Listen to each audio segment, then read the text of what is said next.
Before proceeding with the chapter I discuss the title the address. यहाँ पर एक particular address की बात हो रही है। जो हमारी राइटर है, उनकी मदर ने उनको एक एड्रेस बताया था, किसी लेडी का एड्रेस था जो उनके जानने वाली थी और जिसको वो अपना सामान दे रहे थे।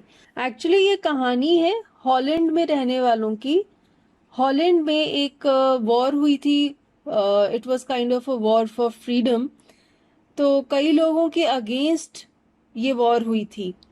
तो हमारी राइटर की जो फैमिली है, उनको भी अपना घर छोड़ के जाना पड़ सकता था, जिसकी वजह से ये जो एक्वेंटेंस थी, इसने राइटर की मदर को सजेस्ट किया कि वो अपना सारा सामान उसको दे दे ताकि वो उसे सेफली अपने घर पर रख सके। और इसीलिए राइटर की मदर ने अपनी डॉटर को, यानी कि हमारी स्टोरी की ऑथर को, ये एड्रेस बताया उस एक्वेंटेंस का, उस लेडी का जो उनका सामान लेकर जा रही थी, ताकि कल को जब उनका सामान वापस लाना हो तो उनकी बेटी उस एड्रेस पर जाकर अपना सामान वापस ला सके। तो तभी राइटर ने स्टोरी का नाम दी एड्रेस रखा है, बिकॉज ये जो एड्रेस है इसकी बहुत इंपॉर्टेंस है। तो आइए let us begin with the chapter. We'll read it, we'll discuss it, I discuss the difficult word meanings also. Do you still know me? I asked. तो अब यहाँ पर सीन क्या है? हमारी ऑथर या राइटर है जो आई, वो किसी के घर जाती है। तो जैसे ही वो घर के दरवाजे पर नॉक करती है, वो सामने वाली लेडी से पूछती है कि क्या तुम मुझे जानती हो? The woman looked at me searchingly. She had open the door a chink. I came closer and stood on the step. No, I don't know you. I am Mrs S daughter.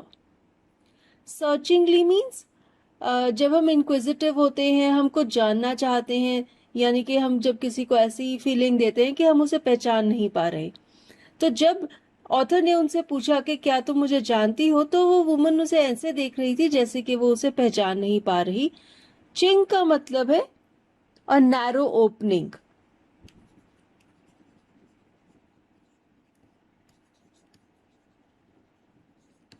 तो उस lady ने घर का दरवाजा थोड़ा सा ही खोला, just a chink, यानी कि थोड़ा सा दरवाजा खोला, और वो बाहर पीप कर रही थी। तो राइटर उसके और पास चली गई और जो घर का स्टेप था, जो एक सीढ़ी थी, उस पर जाकर खड़ी हो गई। तो उस लेडी ने कहा कि नहीं, मैं तुम्हें नहीं जानती। तो राइटर ने अपने आप को इंट्रोड्यूस किया और कहा कि मैं मिसेस एस की बेटी हूं। She held her hand on the door as though she wanted to prevent it opening any further. अब जब इस लेडी ने ये सुना भी कि ये जो लड़की उनको विजिट कर रही है ये मिसेस एस की डॉटर है, उसके रिएक्शन में कोई चेंज नहीं था। उसने कस के दरवाजे को पकड़ा हुआ था ताकि दरवाजा और खुल ना पाए। Her face gave absolutely no sign of recognition. She kept staring at me in silence. तो अब ये लेडी कैसे रिएक्ट कर रही है? ये उन्हें रिकॉग्नाइज ही नहीं कर रही। जब उन्होंने कहा कि मैं मिसेस एस की डॉटर हूं, तब भी उन्होंने रिकॉग्नाइज नहीं किया, जबकि मिसेस एस तो उनकी फ्रेंड है। फिर भी वो उसको घूर रही थी, चुप थी, और वो उसे रिकॉग्नाइज ही नहीं कर रही थी, उसे घर में नहीं आने दे रही थी। Perhaps I was mistaken. I thought, perhaps it isn't her. अब जब उस लेडी ने ऐसे रिएक्ट किया तो राइटर ने सोचा कि शायद मुझे गलती लग गई है। हो सकता है कि ये वो लेडी नहीं है जो मेरी मदर की फ्रेंड थी, जिसने हमारा सारा सामान ले लिया था। लेकिन इस लेडी के रिएक्शन से हमें क्या पता चल रहा है कि ये गिल्टी है। इससे राइटर की मदर का सारा सामान ले लिया और अब ये उनका सामान वापस नहीं करना चाहती। ये उनका सामान यूज कर रही है, इसीलिए नहीं चाहती कि ये लड़की उनके घर में आए। फिर राइटर कहती है, I had seen her only once fleetingly and that was years ago. It was most probable that I had rung the wrong bell. Fleetingly means for a short time, थोड़ी देर के लिए। तो अब नरेटर इस lady को गलत नहीं समझ रही, तो उसे ये लगता है कि हो सकता है वो किसी गलत घर पर आ गई है। उसने इस लेडी को सिर्फ एक बार देखा था, वो भी बहुत साल पहले देखा था, और वो भी बहुत ही थोड़ी सी देर के लिए देखा था। तो वो सोचती है कि हो सकता है मैंने गलत घर की बेल रिंग कर दी है, मैं गलत एड्रेस पे आ गई हूँ। The woman let go of the door and stepped to the side. She was wearing my mother's green knitted cardigan. The wooden buttons were rather pale from washing. अब वो क्या कहती है, अचानक से वो लेडी साइड पर हो गई, उसने दरवाजा खोल दिया और उसने राइटर की मदर का ग्रीन कलर का निटेड कार्डिगन पहना हुआ था. कार्डिगन वी ऑल नो, एक वूल से बना हुआ स्वेटर होता है जिसके आगे में फ्रंट ओपन में बटन्स लगे होते हैं. तो कहती हैं कि उनके जो कार्डिगन के बटन्स थे वो भी धो धोकर पेल हो गए थे, उनका कलर फेड हो चुका था. तो फटाफट से राइटर ने पहचान लिया कि ये वही लेडी है जो उसकी मदर को जानती थी, जो उनका सामान लेके गई थी, क्योंकि उसने उनकी मदर का ही knitted cardigan पहना हुआ था. She saw that I was looking at the cardigan and half hid herself again behind the door. But I knew now that I was right. अब जैसे ही उस लेडी ने देखा कि नरेटर उस कार्डिगन को देख रही है, तो वो एक बार फिर से दरवाजे के पीछे छुप गई. लेकिन अब नरेटर को ये पता था कि वो सही एड्रेस पर आई है, यही वो लेडी है जो उसकी मदर को जानती थी, क्योंकि उसी ने तभी वो उसकी मदर का कार्डिगन पहन पाएगी. Well, you knew my mother, I asked. Have you come back? said the woman. I thought that no one had come back. अब राइटर उन्हें कहती है कि आप मेरी मदर को जानते थे ना? तो वो कहती है कि क्या तुम लोग वापस आ गए? और वो वुमन कहती है कि मैंने तो सोचा था कि कोई भी वापस नहीं आया. तो वो वुमन की बात से ही हमें पता लग रहा है कि उसने तो यही सोच लिया था कि कभी भी अब वो लोग वापस नहीं आएंगे और उसे उनका सामान वापस नहीं देना पड़ेगा, इसलिए वो उनका सामान मजे से यूज कर रही थी. इसलिए वो हैरान है और कहती है कि क्या तुम लोग वापस आ गए? मुझे तो पता ही नहीं था और मैंने तो सोचा था कि कोई भी वापस नहीं आएगा.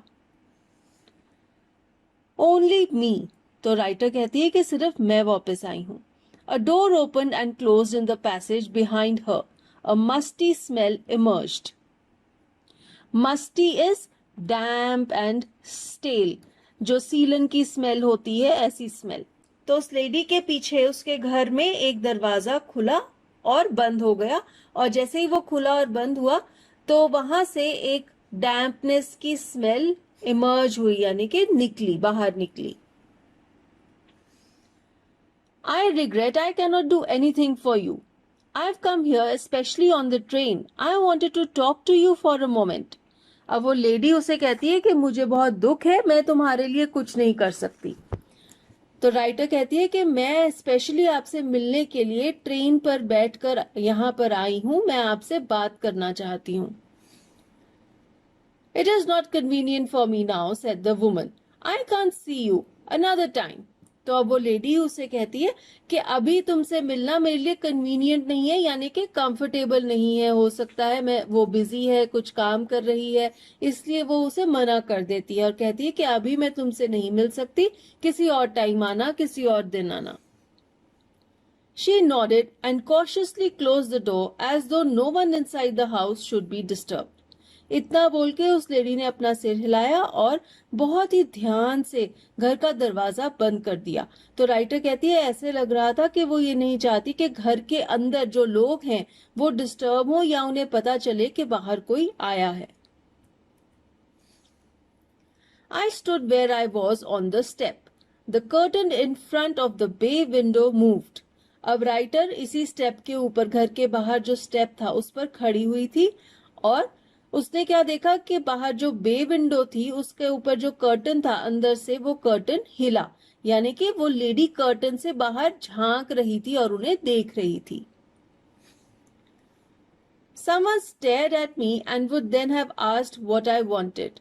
Oh, nothing, the woman would have said. It was nothing. तो राइटर कहती है कि हो सकता है कोई विंडो से मुझे देख रहा था और उसने उस लेडी से पूछा कि मैं क्या चाहती हूँ, तो उसने जवाब दिया होगा कि नहीं नहीं कुछ नहीं, ये कुछ भी नहीं चाहती थी, कोई बात नहीं थी. तो इससे ये पता लग रहा है कि वो लेडी नहीं चाहती कि उसके घर में भी किसी को पता चले कि ये लड़की मिसेस एस की डॉटर उसके घर आई है, क्योंकि घर में किसी को नहीं पता होगा कि वो सब सामान किसी और का है, वो किसी और के घर से ऐसे लेकर आई है.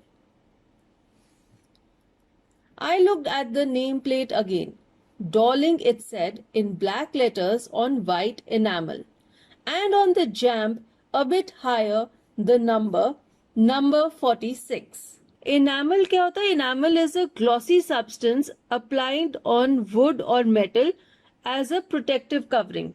वुड या मेटल को प्रोटेक्ट करने के लिए उसके ऊपर एक ग्लॉसी सा सब्सटेंस लगाया जाता है through a chemical process, and that substance is called enamel. तो बाहर आते हुए राइटर ने एक बार फिर से घर के नेम प्लेट को देखा, उसके ऊपर लिखा हुआ था डॉलिंग, डॉलिंग जो उनका फैमिली नेम था, और जैम्ब मीन्स द साइड पोस्ट। तो इस वाइट एनामल की तख्ती के ऊपर जो साइड पोस्ट लगा हुआ था उस पे हाउस नंबर लिखा हुआ था नंबर 46, और यही वो एड्रेस था जो मिसेस एस ने अपनी डॉटर को बहुत साल पहले बताया था। As I walked slowly back to the station, I thought about my mother who had given me the address years ago. It had been in the first half of the war. तो जब war शुरू हुई थी, first half था war का, तब Mrs S ने अपनी बेटी को ये एड्रेस बताया था और उन्होंने कहा था कि इस एड्रेस को याद रखना, क्योंकि उसी एड्रेस से उनको जानने वाली लेडी मिसेस डॉलिंग उनके घर आया करती थी और उनको डरा डरा के, उनको बोल के कि आपको एक दिन घर छोड़ के जाना पड़ेगा, उसने उनका सारा सामान उनसे ले लिया, ये कह के कि मैं आपका सामान संभाल के रखूंगी, जब आप वापस आएंगे मैं आपको दे दूंगी। लेकिन वो कर क्या रही थी? उसने सोचा था कि ये लोग कभी वापस नहीं आएंगे, इसलिए वो उनका सामान यूज कर रही थी। I was home for a few days and it struck me immediately that something or other about the rooms had changed. I missed various things. My mother was surprised I should have noticed so quickly. तो अब writer हमें flashback की कहानी बता रही है। जब war शुरू हुई ही थी तो वो कहती है कि मैं थोड़े दिनों के लिए घर आई थी, तभी मुझे लगा कि कमरों में कुछ बदलाव है, बहुत सारी चीजें मिसिंग थी। और वो कहती है कि मेरी मदर भी बहुत हैरान थी ये देखकर कि मैंने इतनी जल्दी नोटिस कर लिया कि चीजें मिसिंग हैं। Then she told me about Mrs. Dolling. I had never heard of her, but apparently she was an old acquaintance of my mother whom she hadn't seen for years. Apparently means something which is obvious, and acquaintance is a person known to oneself, जिसे आप बहुत देर से जानते हैं, या कोई ऐसा व्यक्ति जिससे आपकी जान पहचान है, वो एक्वेंटेंस होता है। तो जब राइटर ने नोटिस किया कि बहुत सारा सामान मिसिंग है और उसने अपनी मदर से पूछा तो उसकी मदर ने उसे मिसेस डॉलिंग के बारे में बताया। वो कहती है कि इससे पहले उन्होंने उसके बारे में कभी नहीं सुना था, लेकिन हो सकता है वो उसकी मदर की कोई बहुत पुरानी जानने वाली थी जिसे वो बहुत सालों से मिले नहीं थे। She had suddenly turned up and renewed their contract. Since then she had come regularly.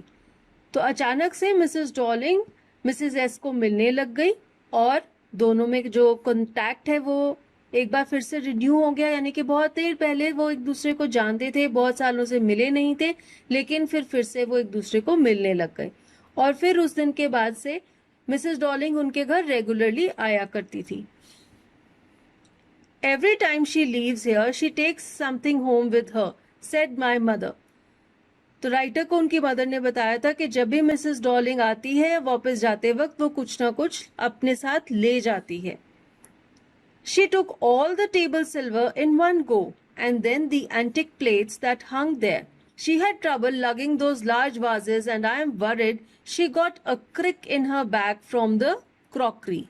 Antique means a collectible piece of art having a high value. ऐसी ओल्ड चीजें होती हैं जो बहुत ही मास्टर पीसेस होती हैं, जिनकी बहुत हाई वैल्यू होती है, उन्हें एंटीक कहा जाता है। Lugging means to carry something, and crick in her back means she had sudden pain और stiffness in the back due to a cramp और स्पैज्म और due to lifting something heavy. तो मिसेज एस राइटर को बताती हैं कि वो घर का जो सारा टेबल पे यूज होने वाला सिल्वर वेयर है, जैसे कि स्पून्स, कटलरी, प्लेट्स, वो सब एक ही बार में वो ले गई। और उसके बाद जो दीवार पर एंटिक प्लेट्स हैंग हो रही थी जो उन्होंने डेकोरेशन के लिए यूज की थी वो भी ले गई।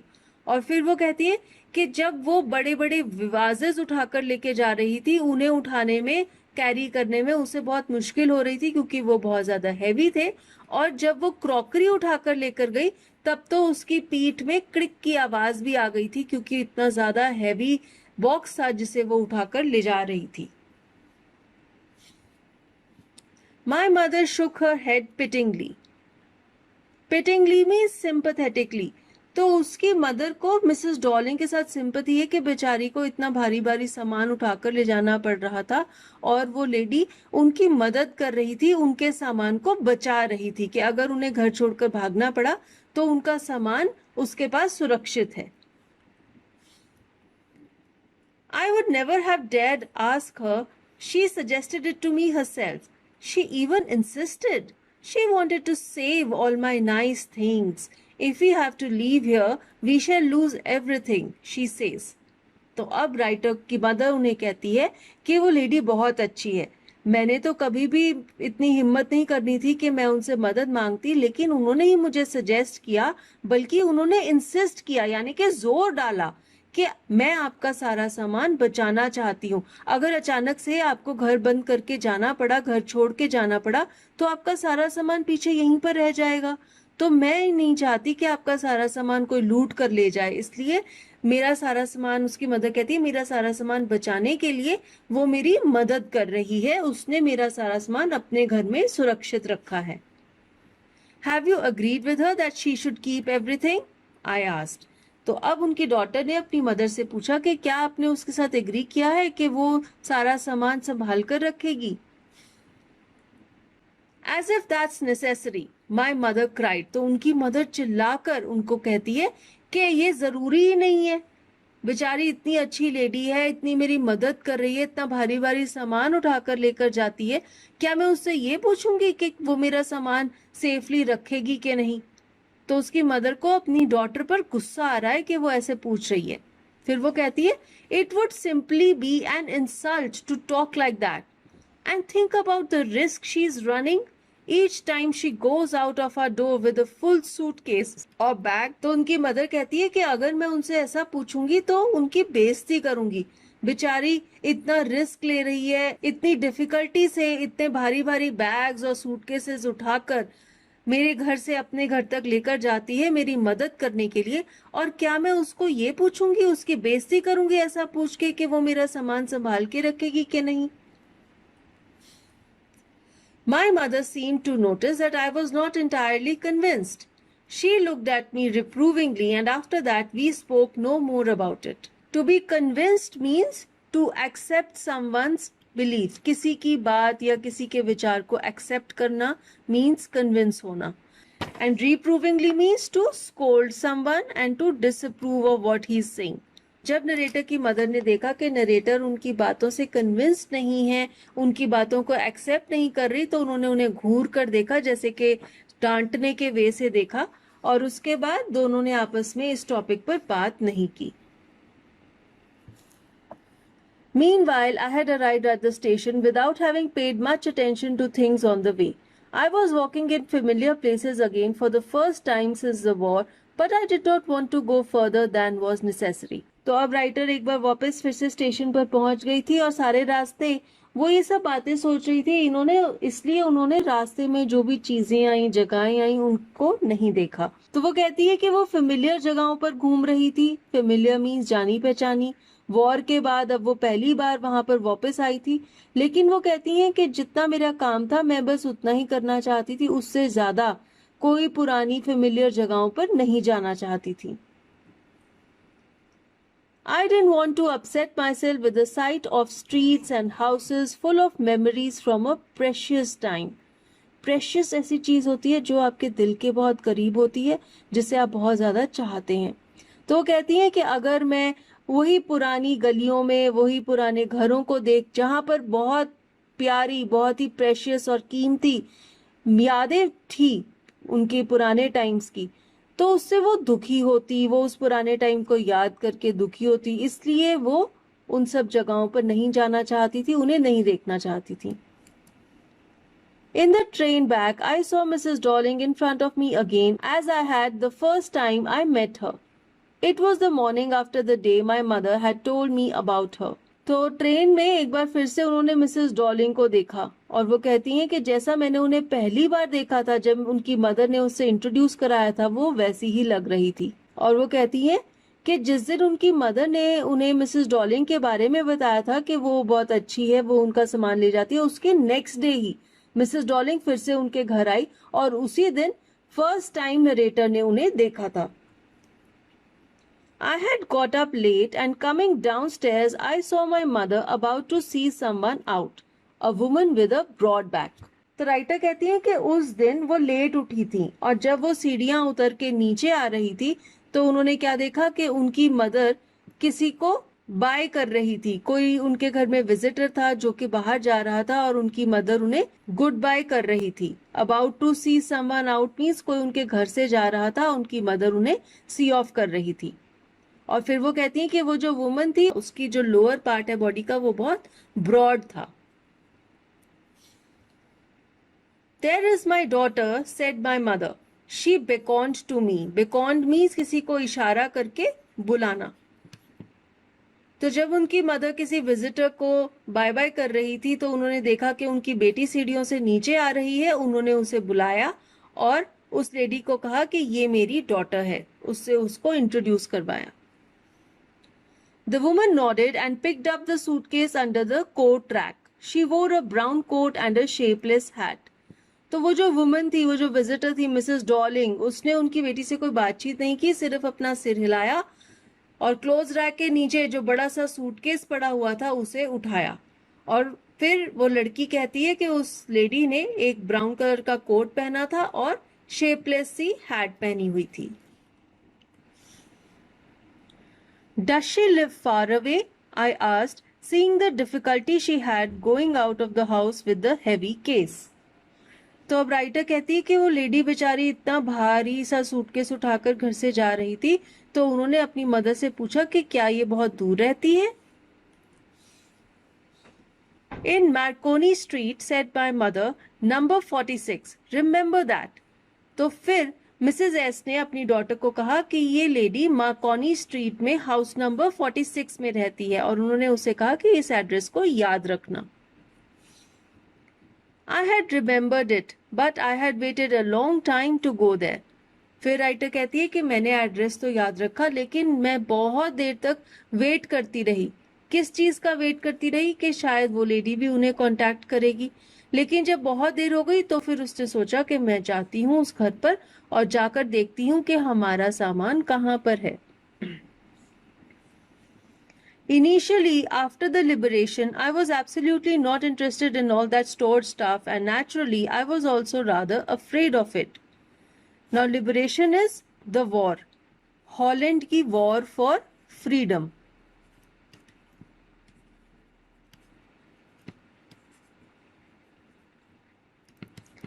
तो राइटर कहती है कि जब वॉर खत्म हो गई उसके बाद शुरुआत में तो वो उस सारे सामान को लेना ही नहीं चाहती थी, उसे लेने में इंटरेस्टेड नहीं थी और वो कहती है मैं तो उससे डर भी रही थी। क्यों डर रही थी? Afraid of being confronted with things that had belonged to a connection that no longer existed, which were hidden away in cupboards and boxes and waiting in vain until they were put back in their place again, which had endured all those years because they were things. Confronted means to come face to face with someone or something. In vain means something which gives no results. And endured means to last a long time या फिर to remain forever.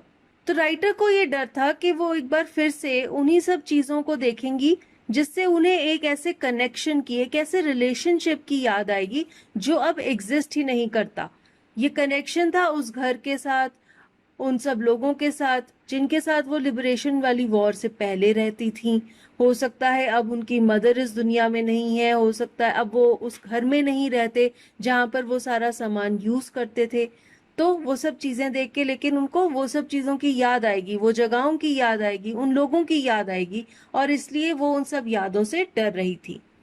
फिर वो कहती हैं अभी तो ये चीजें अलमारियों में, डब्बों में बंद पड़ी हुई हैं और इंतजार कर रही हैं कि उन्हें वापस से उन्हीं जगहों पे सजाया जाएगा जहां पर पहले उन्हें सजाया गया था। लेकिन अब ऐसा पॉसिबल ही नहीं है, इसलिए ऐसा कोई रिजल्ट उन्हें मिलेगा ही नहीं।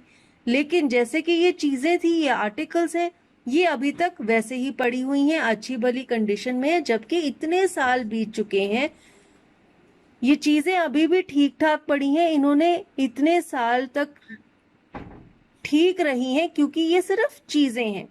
बाकी जो लोग हैं, घर है वो तो कब का खत्म हो चुका. But gradually everything became more normal again. Bread was getting to be a little lighter color. There was a bed you could sleep in unthreatened, a room with a view you were more used to glancing at each day. Glancing means looking at. तो liberation की war के बाद धीरे धीरे life वापस से normal हो रही थी. अब उनको जो ब्रेड या खाने की चीजें मिलती थी उनका कलर भी लाइट हो गया था पहले से. ब्रेड का कलर लाइट होने से क्या मतलब है? जो ब्राउन ब्रेड होती है उसे इतना अच्छा नहीं माना जाता क्योंकि वो वीट के हस्क से बनी होती है.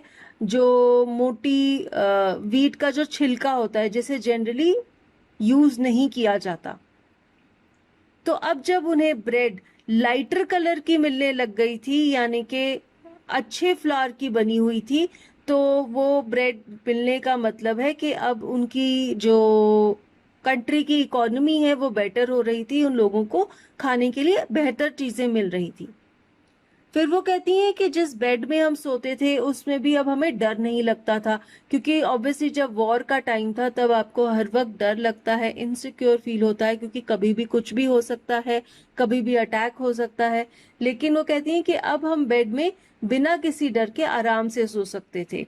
और अब वो जिस कमरे में भी रहती थी वहां से जो बाहर का नजारा था वो भी देखने में उन्हें बहुत अच्छा लगता था. और अब उसे बाहर देख देख कर उन्हें आदत भी पड़ गई थी क्योंकि वो बहुत देर से वहां पर रह रही थी. तो अब उनकी लाइफ थोड़ी नॉर्मल सी हो गई थी. इसीलिए अब एक बार फिर से उन्हें वही चीजें दोबारा से याद आ रही थी. And one day I noticed I was curious about all the possessions that must still be at that address. I wanted to see them, touch, remember. तो अब जब फिर से एक बार वॉर के बाद उनकी लाइफ नॉर्मल हो गई थी, कंफर्टेबल हो गई थी, तो फिर से उनके अंदर क्यूरियोसिटी जागी, ईगरनेस जागी. वो एक बार फिर से उन सब चीजों को, अपनी पुरानी पोजेशंस को देखना चाहती थी. इसीलिए वो उस एड्रेस पर जाना चाहती थी, नंबर 46. वो उन चीजों को देखना चाहती थी, छूना चाहती थी और अपने पुराने टाइम्स को याद करना चाहती थी. After my first visit in vain to Mrs. Darling's house, I decided to try a second time. Now a girl of about 15 opened the door to me. I asked her if her mother was at home. तो अब जब पहली visit when में चली गई यानी कि without result, तो राइटर ने एक बार फिर से सोचा कि वो एक बार फिर से जाकर कोशिश करेगी.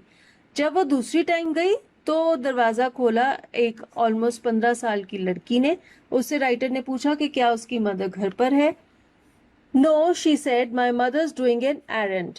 Errand means doing any job or doing any chore or doing any task. वो कोई काम कर रही थी. तो राइटर ने कहा no matter, I will wait for her. I followed the girl along the passage.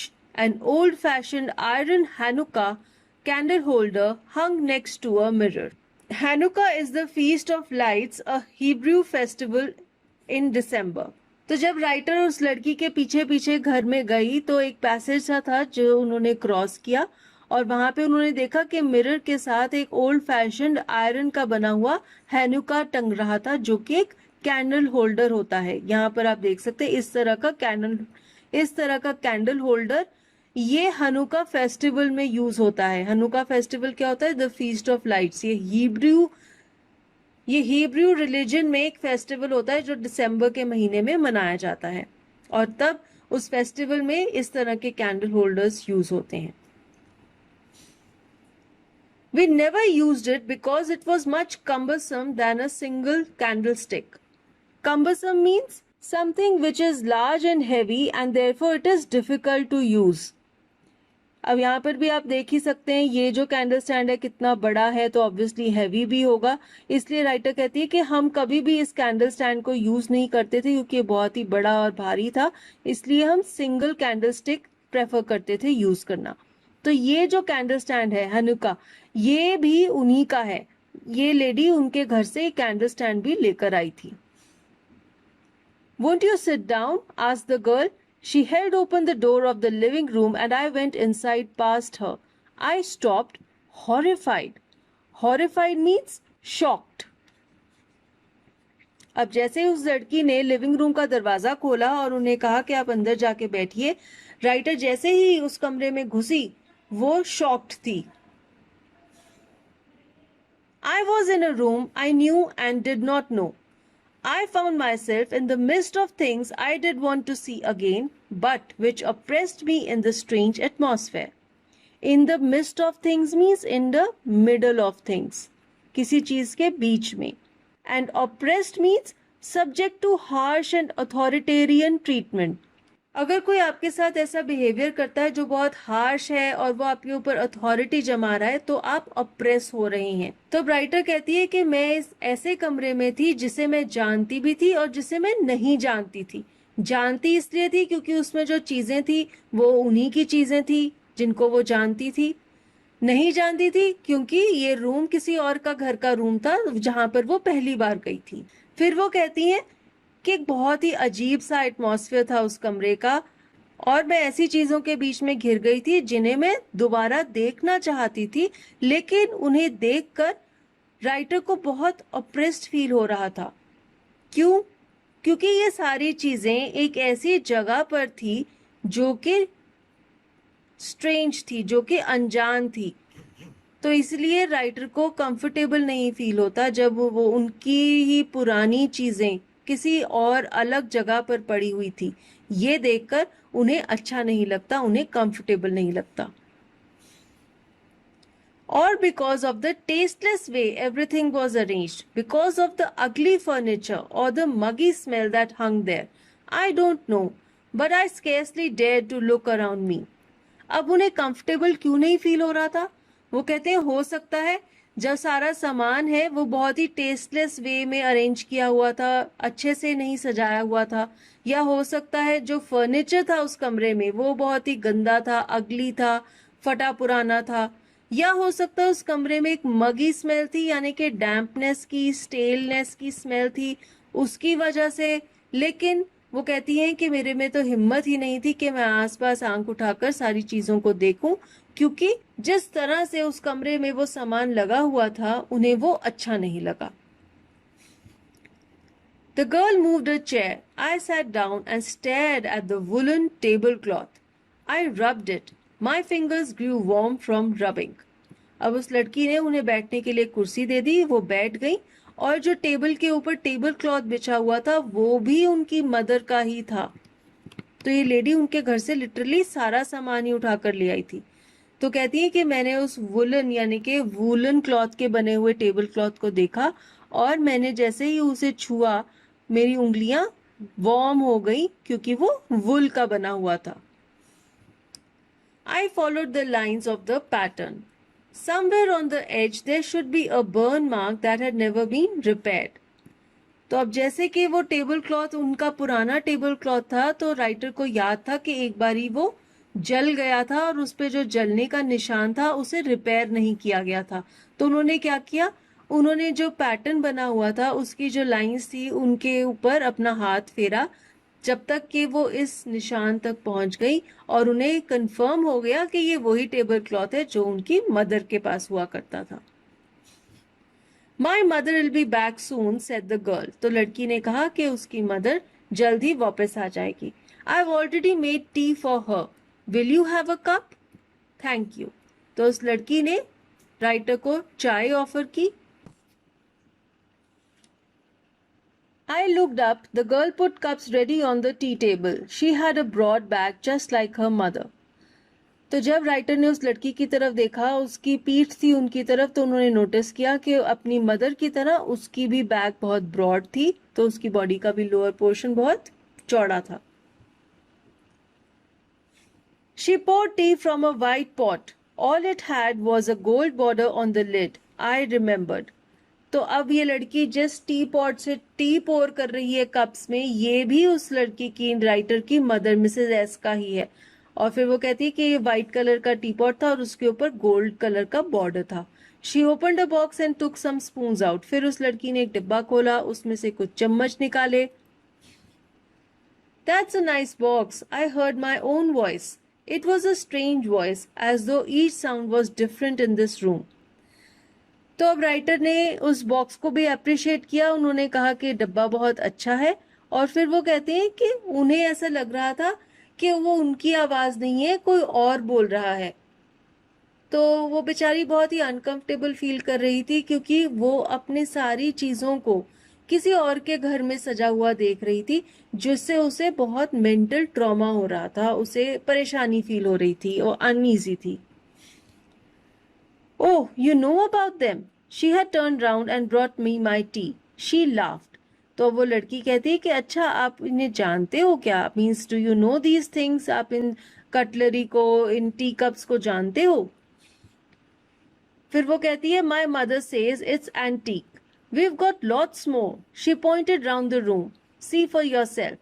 तो कहती है कि मेरी मदर कहती हैं कि ये सब चीजें एंटीक हैं, और फिर वो कहती है कि हमारे पास बहुत सारी एंटीक चीजें हैं, और फिर उसने राइटर को इशारा किया कि देखो कमरे में कितनी सारी ऐसी चीजें सजी हुई हैं। I had no need to follow her hand. I knew which things she meant.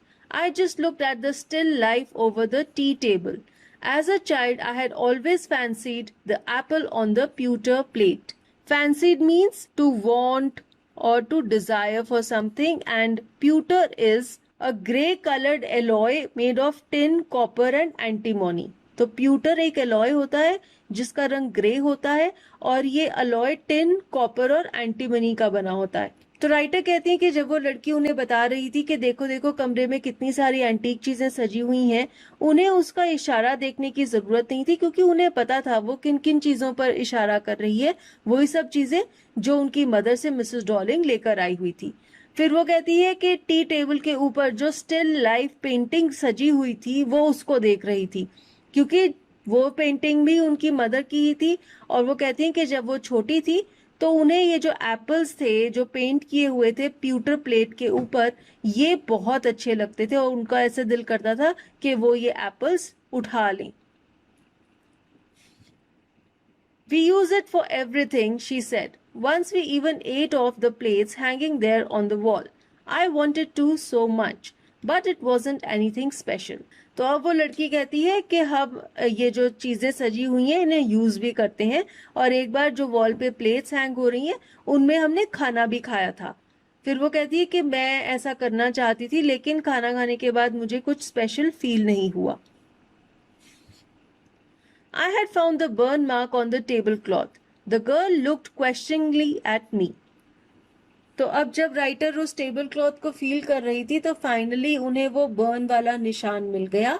तो लड़की उन्हें देख रही थी और वो बहुत ही इंक्विजिटिव थी कि राइटर ने ऐसे उस पे हाथ फेरा और उसे वो बर्न मार्क मिल गया, तो इसका क्या मतलब है? क्योंकि उस लड़की को भी समझ आ रहा था कि हो सकता है वो राइटर को पहले से ही पता था कि इस टेबल क्लॉथ पे ऐसा कोई निशान है जिसे कि वो हाथ घुमाकर ढूंढ रही थी।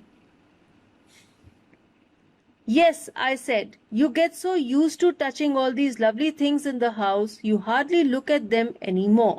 तो राइटर कहती है कि हाँ, तुम सही कह रही हो, तुम्हें इतनी आदत पड़ जाती है कि तुम्हारे घर में इतनी प्यारी प्यारी चीजें सजी हुई हैं कि तुम उनके बारे में भूल जाते हो, तुम उन्हें नोटिस नहीं करते, तुम उन्हें इम्पोर्टेंस देना छोड़ देते हो। You only notice when something is missing because it has to be repaired or because you have lent it, for example. फिर वो कहती है, लेकिन जब कोई चीज मिसिंग होती है तब तुम्हें पता चल जाता है, तब तुम नोटिस कर लेते हो। चीज कोई मिसिंग क्यों होती है? क्योंकि हो सकता है कभी तुम्हें उसे रिपेयर में देना पड़ता है, या फिर तुम किसी को दे देते हो, कोई को तुमसे बोरो करके कोई चीजें ले जाता है और उसके बाद तुम नोटिस करते हो कि कुछ मिसिंग है। तो अब राइटर अपनी फीलिंग्स उस लड़की को बता रही है। वो उसे कहती है कि जब उनके घर में इतना सारा सामान सजा हुआ था तो उसे उस सब चीजों की आदत पड़ गई थी, इसलिए वो उन्हें इम्पोर्टेंस नहीं देती थी। लेकिन जब वो कुछ चीजें मिसिंग थी उसने तब ये चीज नोटिस की कि कुछ चीजें मिसिंग हैं, और उसने अपनी मदर से पूछा जब उसे पता लगा कि उसने वो सामान किसी और को दे दिया है। Again I heard the unnatural sound of my voice and I went on. I remember my mother once asked me if I would help her polish the silver. अब राइटर कहती हैं कि एक बार फिर से उन्होंने अपनी आवाज की अननेचुरल साउंड सुनी। इसका क्या मतलब है?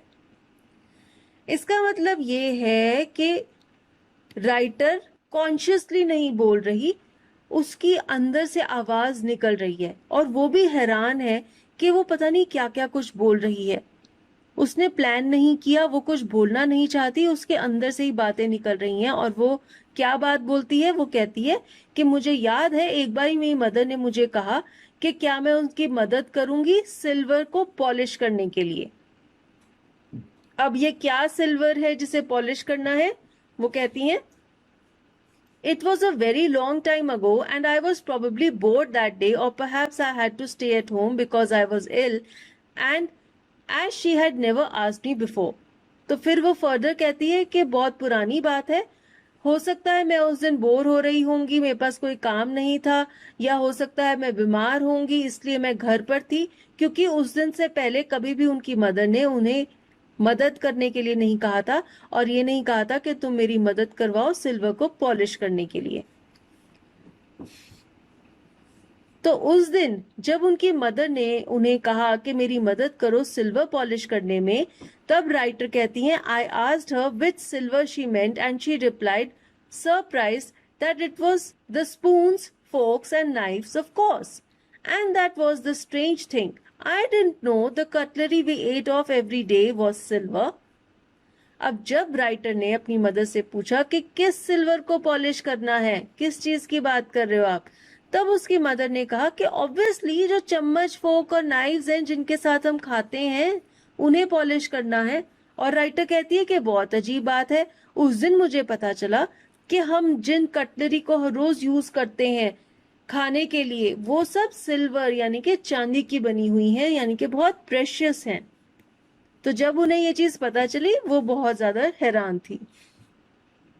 The girl laughed again.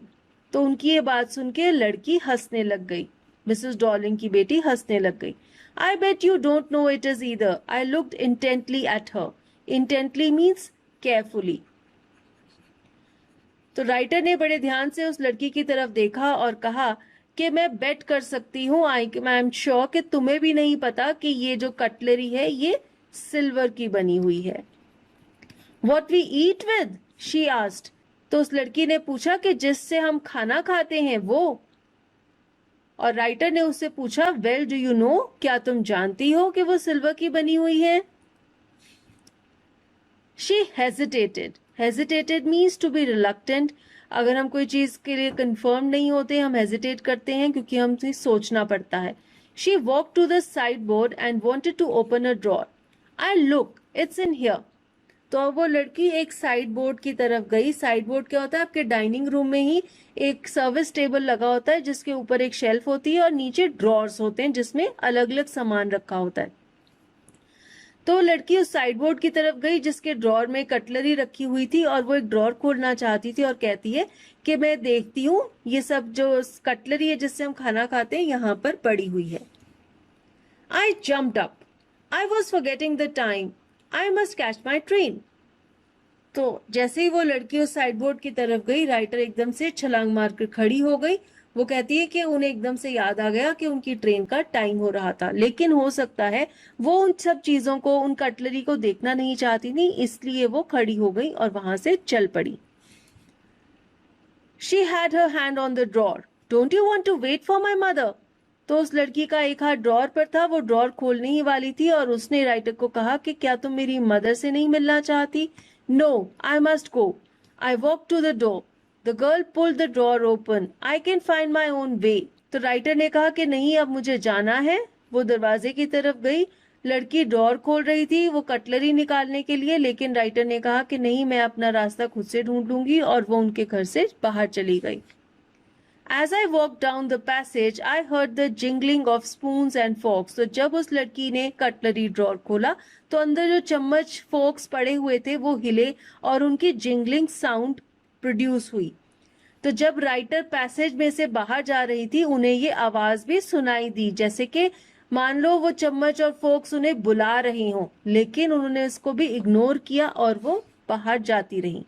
At the corner of the road, I looked up at the name plate. Marconi Street, it said.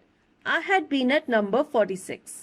तो अब एक बार फिर से जब राइटर घर से बाहर निकल गई और वो रोड क्रॉस कर रही थी तो कॉर्नर पे उन्होंने उस स्ट्रीट का जो नेम प्लेट था वो देखा, उस पर लिखा हुआ था मार्कोनी स्ट्रीट, और वो कहती है कि वो 46 नंबर हाउस में ही गई थी।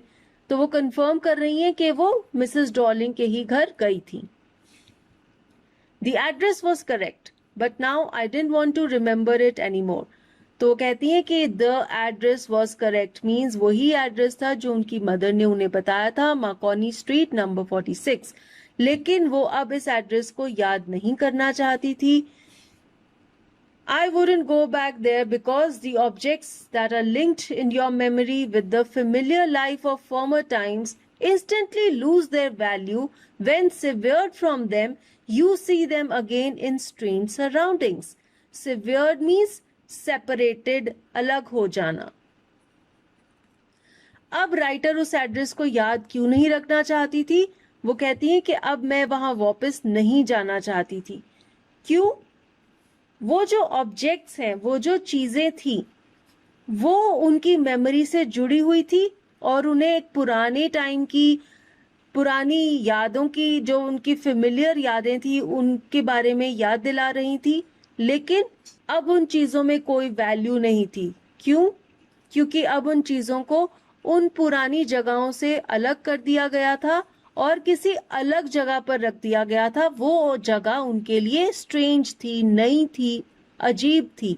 इसीलिए अब वो जो चीजें हैं वो उनकी पुरानी मेमोरी से उन्हें जोड़ नहीं पा रही थी, क्योंकि अब वो किसी नई जगह पर पड़ी हुई थी। तो अब वो उस जगह का हिस्सा बन गई थी और इसलिए राइटर की मेमोरी से कट हो चुकी थी और इसलिए वो अब फिर से उन्हें नहीं देखना चाहती थी। And what should I have done with them in a small rented room where the shreds of blackout paper still hung along the windows and no more than a handful of cutlery fitted in the narrow table drawer?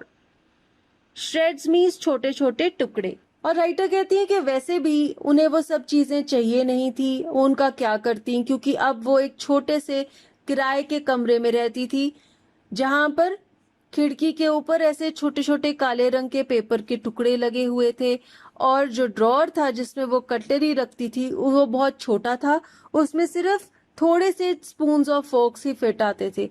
तो वो कहती हैं कि अगर वो सारा अपना सामान मिसेस डॉर्लिंग से वापस ले भी जाएंगी तो उसका क्या करेंगी, उसे कहाँ सजाएंगी, कहाँ रखेंगी, क्योंकि अब वो एक छोटे से किराए के कमरे में रहती हैं। तो ऐसा सोच के उन्होंने ये फैसला किया कि अब वो उस चीजों के बारे में नहीं सोचेंगी और ना ही वहां वापस जाएंगी। I resolved to forget the address. Of all the things I had to forget, that would be the easiest. Resolved means decided. तो उन्होंने ये फैसला किया कि अब वो इस एड्रेस को भूल जाएंगी और फिर वो कहती हैं कि और जो चीजें थी भूलने के लिए उनमें से सबसे ज्यादा आसान था इस एड्रेस को भूलना और ये भूलना कि मिसेस डॉर्लिंग नाम की कोई लेडी थी जो कि उनकी मदर से उनका सारा सामान ले गई थी।